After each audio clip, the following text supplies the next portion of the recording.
The cold didn't bother Stellan anymore. He stood in the yard with the axe handle resting against his shoulder, watching the sky go the color of a bruise over the tree line, and he didn't feel it the way other men did. He'd been up here long enough that cold was just weather, just the world being what it was. He'd noticed the woman 3 days ago.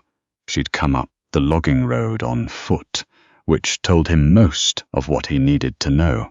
Nobody came up the logging road on foot unless they had no other choice. She'd been carrying a canvas sack over one shoulder and wearing a coat that was fine for a church pew, but not for the Rockies in October.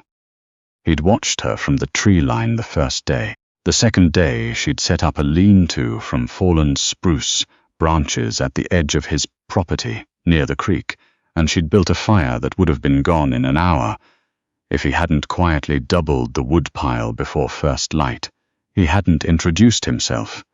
He wasn't a man who introduced himself, but he'd watched. Nelle had left Vernon with $42, a change of clothes, and the quiet, specific knowledge that if she stayed another week, something in her would not survive it. Not her body, necessarily. Vernon wasn't violent, not with his hands. He was the other kind, the kind that worked slowly, over years, until a woman forgot what her own voice sounded like. She'd married him at 22 because his family had the biggest property in the valley, and her mother had said security. Nelle, security the way other people said amen. She'd spent 9 years learning what that word actually cost. The house in town she'd grown up hearing about, the woman in it, the one who'd come after her, who'd arrived at the church social 6 months after Nelle had moved out, who wore her hair in loose curls and laughed at every single thing Vernon said. That woman had the house now, and the good dishes, and the sympathy of the whole valley, because Vernon had told the story first. Nelle had the $42 and the coat that wasn't warm enough. She'd chosen the mountains because she knew a man lived up here. Not this man specifically. She hadn't known a name or what he looked like. She'd just heard there was a trapper, a lone man, somewhere up above the Harwick Creek drainage, and she'd thought that if she could get work, real work, not the kind that required smiling, she might be able to disappear for long enough to figure out what came next. What she hadn't figured on was October, or how far up the road actually went, or that her boots, which had seemed sensible in the shoe store, were not sensible at altitude. On the third morning, she woke up in the lean-to to find a pile of split wood stacked neatly beside the fire ring, and a tin cup sitting on top with something dried inside it. Juniper berries, she thought, though she wasn't sure. She looked toward the cabin across the clearing. Smoke was coming from the chimney. The door was shut. She didn't say anything. She made the fire, put snow in the cup to melt, and went back to the business of being cold. Stellan's sister had written him a letter in August. He hadn't answered it. She wrote every few months from her house in Edmonton, and the letters always contained the same essential message, dressed up in different clothing. Come back. You've punished yourself long enough. What happened wasn't your fault. He disagreed on the last point, but he wasn't going to argue it in a letter. He had 43 traps running in 2 directions from the cabin, a root cellar that would last him through February if he was careful, and a dog named Price, who was half Malamute and tolerated humans on a case-by-case basis. That was his life. He'd built it deliberately, corner by corner, out of the years after the accident, and it suited him. He didn't need Edmonton. He didn't need his sister's forgiveness by proxy. He didn't need the woman in the lean-to either. But that morning he'd stood at the window and watched her figure out how to light a fire with damp wood, and one working hand. Her right hand was wrapped in something torn from her shirt hem, and he'd felt something shift in his chest that he hadn't felt in a long time. She hadn't quit. That was the thing. Most people, faced with a fire that wouldn't catch and fingers that had to be going numb at that temperature, would have given up within the first 10 minutes. She'd been at it for 40. Small adjustments each time. Not frantic, just steady. He poured a second cup of coffee and didn't look away from the window. She knocked on his door at noon. He opened it. They looked at each other. She was shorter than he'd expected, and there were dark circles under her eyes that spoke to at least 2 nights of bad sleep. She held herself straight regardless. "I need to ask you something," she said, "and I'd rather ask it to your face than shout it across a clearing. Ask, I can work. I know how to do useful things. I'm not looking for charity, and I'm not looking for—" She paused, and he watched her choose her words the way someone picks through ice on a creek, testing each step. "I'm not looking for anything, except somewhere to be useful through the winter. I'd need a place to sleep. I can sleep in the lean-to if you give me better materials. I'll cook, I'll cut wood, I'll do whatever needs doing. In the spring I'll go." He studied her for a moment. The wrapped hand, the coat, the $42 boots that had clearly not seen another 42 miles of rough country before now. "What's wrong with your hand?" he said. "Blister. It'll heal. You built that lean-to with a blister. It needed building." He stepped back from the door. "Come in and eat something. We'll talk after." Her name, she told him, over the remaining half of a venison stew that he'd been planning to stretch through 2 more days, was Nelle. She'd come from the valley. She didn't offer more than that, and he didn't ask for it. She ate the way he'd noted. She did everything efficient, no waste, no performance. She didn't comment on the cabin except to say, once, that the wood jointing on the north wall was well done. He'd done it himself. He didn't say that. "I'll need to see your hand," he said when she'd finished. She unwrapped it without argument. The blister had opened, and the skin around it was raw and starting to redden at the edges in a way that wasn't good. He had a tin of drawing salve he'd made himself from pine resin and beeswax. He used it on the dog's paws in deep cold. He put some on her palm, wrapped it with clean cotton from the first aid box, and said, "Don't use that hand for 2 days." She looked at him steadily. "I told you I could work. You can work with 1 hand. 2 days." She thought about it. "All right." He gave her the lean-to reinforced with proper spruce rounds and a canvas roof, a wool blanket that had been his since the Yukon, and the understanding, unspoken but clear between them, that she was here to work, not to be looked after. He was a man who communicated in those unspoken understandings. She seemed to be a woman who understood them, which was more than he'd expected. By the end of the first week, she'd reorganized his woodpile so it shed water properly, mended the door latch that had been sticking since July, and figured out that the smoke problem in the kitchen was caused by a half-brick's worth of soot built up against the damper. She'd cleared it out with a long stick and a rag, gotten soot on her face and in her hair, and come in looking like something that had climbed out of a chimney, which she had, and he'd handed her a cup of tea without comment. "You knew about that damper," she said. "Yes, and you just lived with it. I don't have guests." She looked around the cabin, the single chair, the bunk built into the wall, the shelf of books that ran the full length of the east side. "You read a lot. It passes the winter.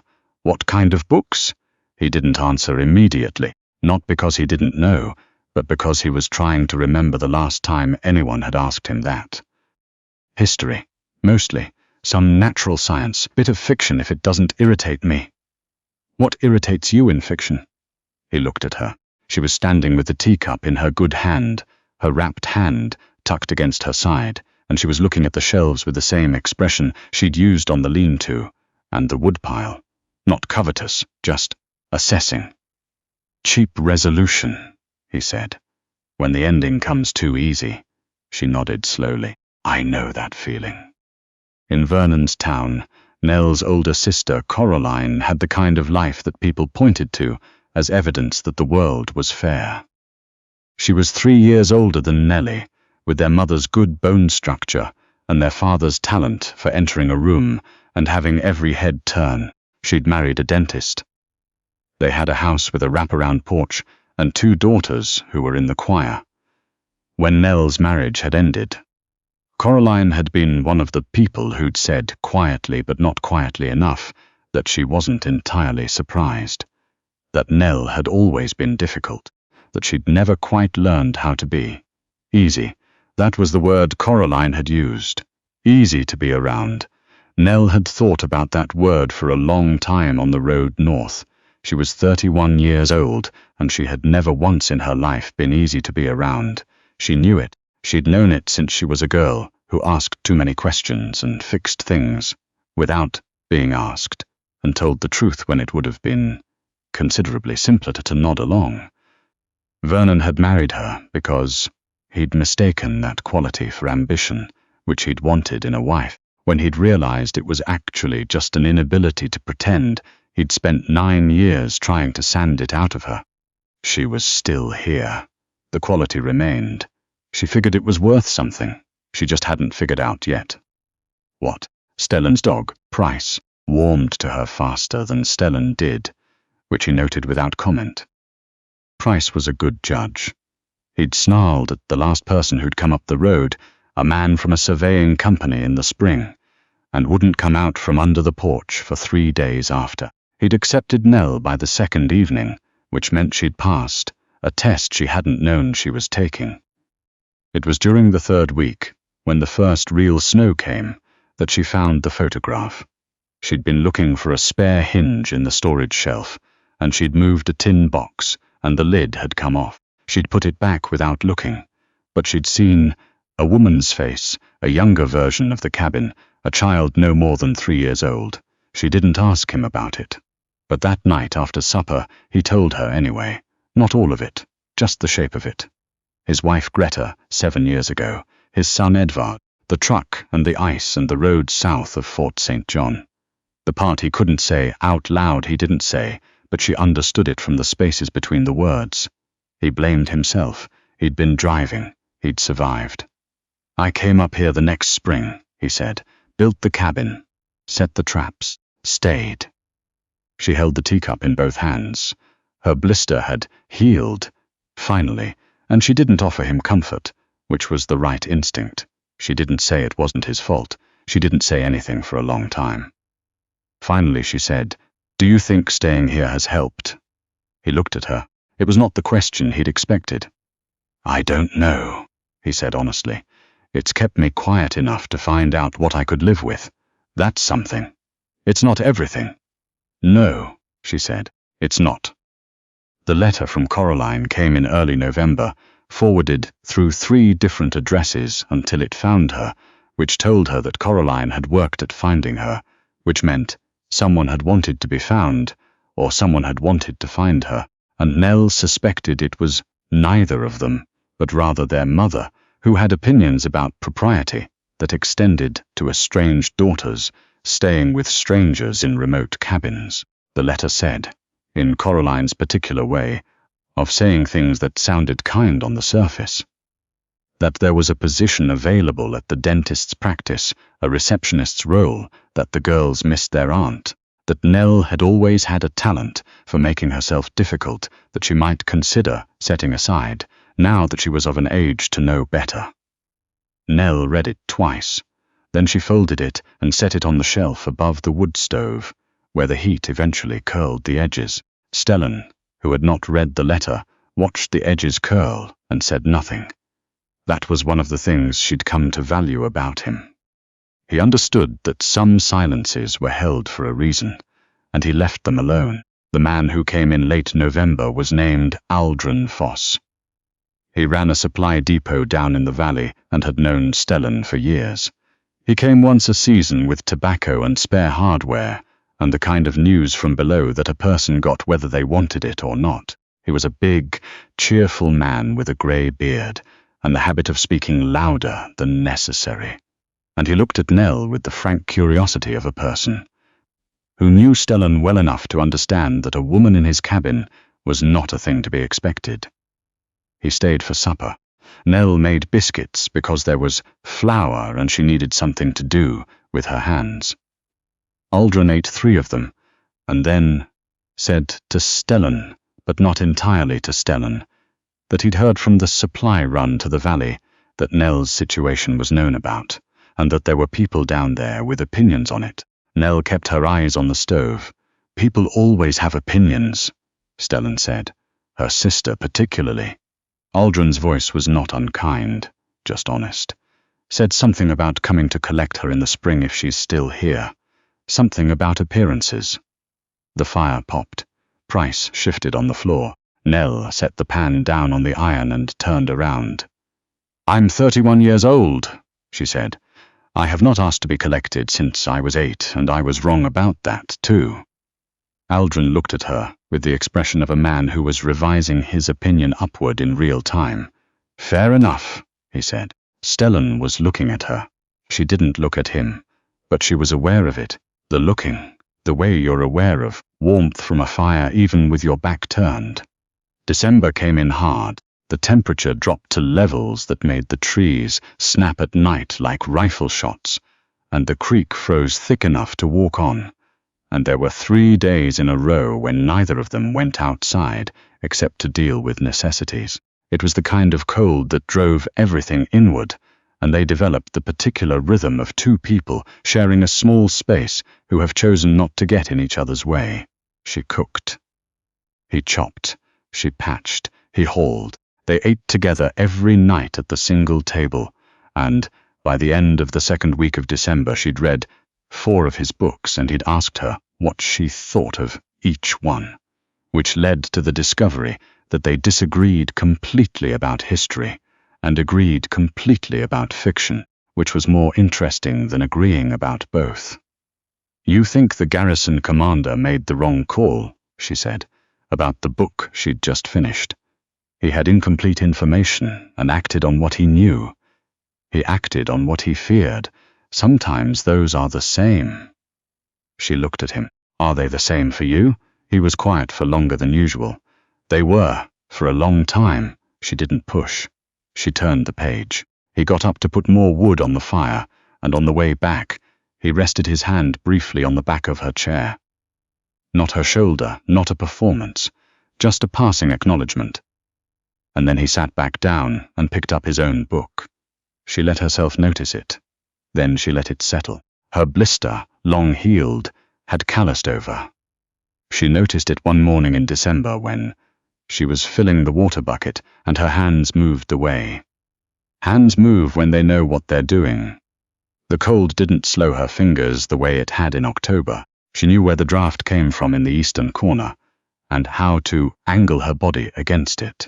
She knew how Price liked his ears scratched, and how Stellan took his coffee, and which traps ran long, and which ran short, and how to read the snow conditions to guess what the weather would do in 6 hours. She had learned the mountain. That was the thing she hadn't expected. Not that she'd survive it, but that she'd learn it.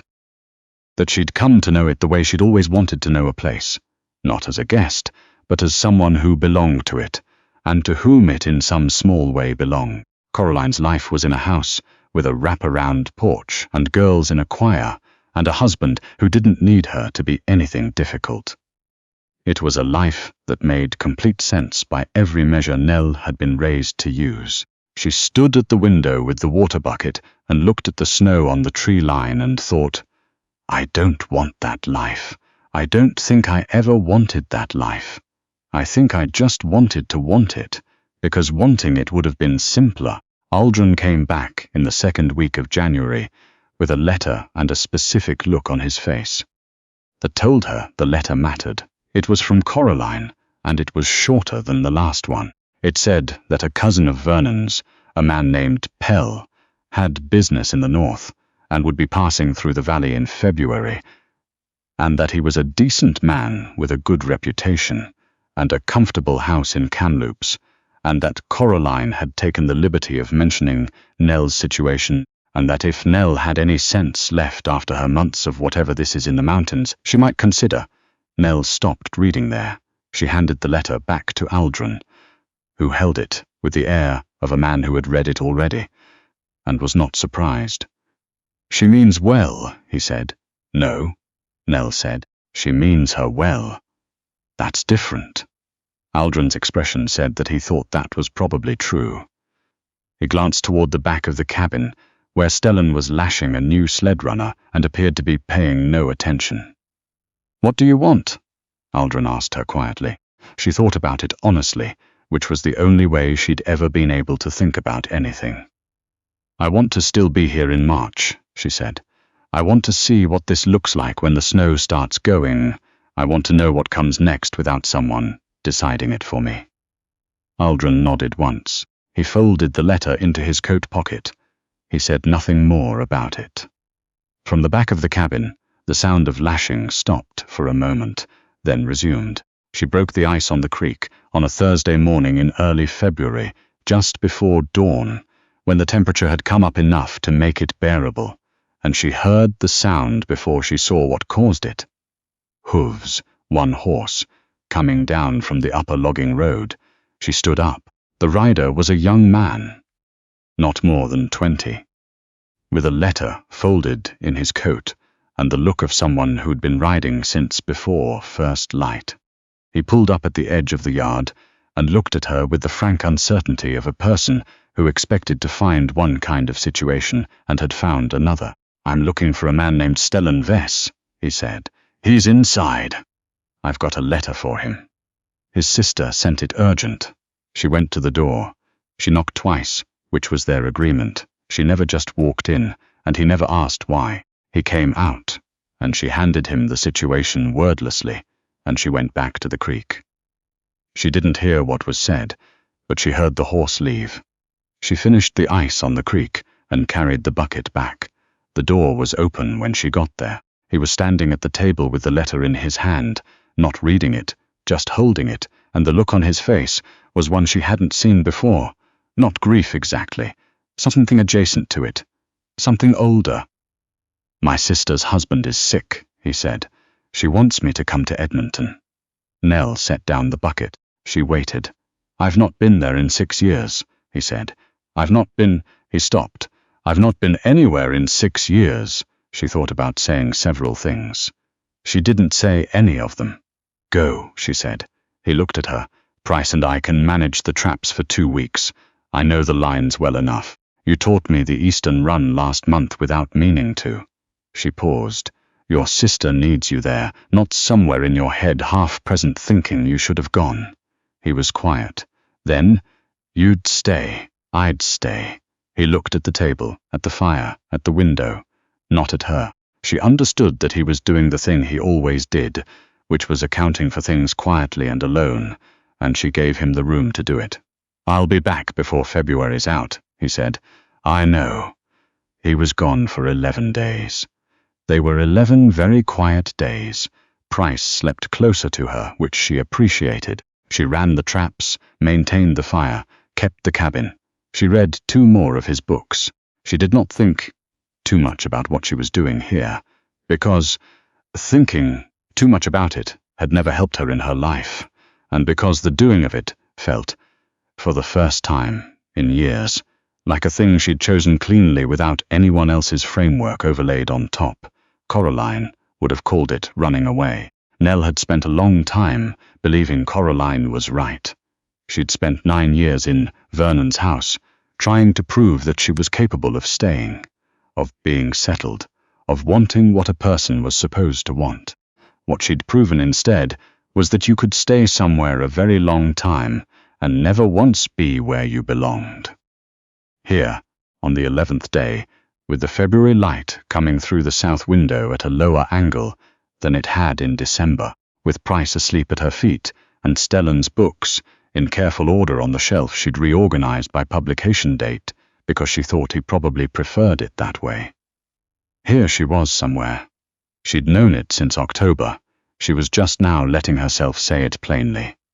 He came back on a Wednesday afternoon. She heard the truck on the logging road before she saw it. He'd borrowed his sister's truck, he'd said, for the road conditions, and she kept her eyes on the stove, and let him come in and set down his bag and take off his coat, the way a person takes off a coat when they're entering somewhere that functions as home. He looked different, tirada, but something else too, some old held thing released, or beginning to release. She'd learned to read him well enough to see the difference between closed and locked. "How's your sister?" she said. "Her husband will recover. It'll take time." He sat down at the table. "She asked about you." Nelle turned around. Did she? I told her I had someone looking after the traps. He paused. She said that was convenient. She's not wrong. Is that all you told her? He looked at her for a long moment. The fire settled. Price woke up, looked at him, thumped his tail twice, and went back to sleep. No, Stellan said. It wasn't all. She waited. He was a man who came to things in his own time, and she'd learned not to fill the space. I told her I had someone who made the cabin worth coming back to. He said it the way he said most things, plainly, without decoration, as if it were simply a fact he was reporting. She cried a bit. She's a crier. Nelle turned back to the stove. Her hands were steady. There's stew, she said. Sit down. March came in with a sound like the mountain exhaling. The snow began its long conversation with the ground, pulling back from the southern slopes first, revealing the dark earth and the beginnings of things that had been waiting patiently all winter. The creek unfroze in stages, cracking from the edges inward, and the sound of running water came back into the air like an old friend. She was in the yard on a Thursday morning, watching the light move across the ridge, when she heard him come up behind her. He stood beside her, close, though not touching, and they both looked at the mountain coming back to itself. You said in the spring you'd go, he said. She considered her answer carefully, because she gave her words their proper weight. I said that in October, she said. October. Nelle said a lot of things. You could still go, if you wanted to.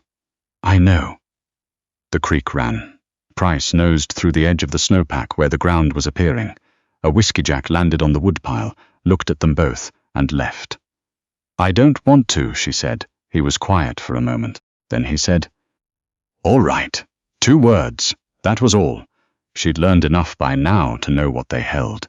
She looked at the muddy yard, the heavy log walls, the man standing close enough beside her that she could feel his warmth through the cold air. She looked at the mountain going on and on into the distance, ridge after ridge, enormous and indifferent, and specific and hers, in the way a place becomes yours when you've learned its cold and earned its spring.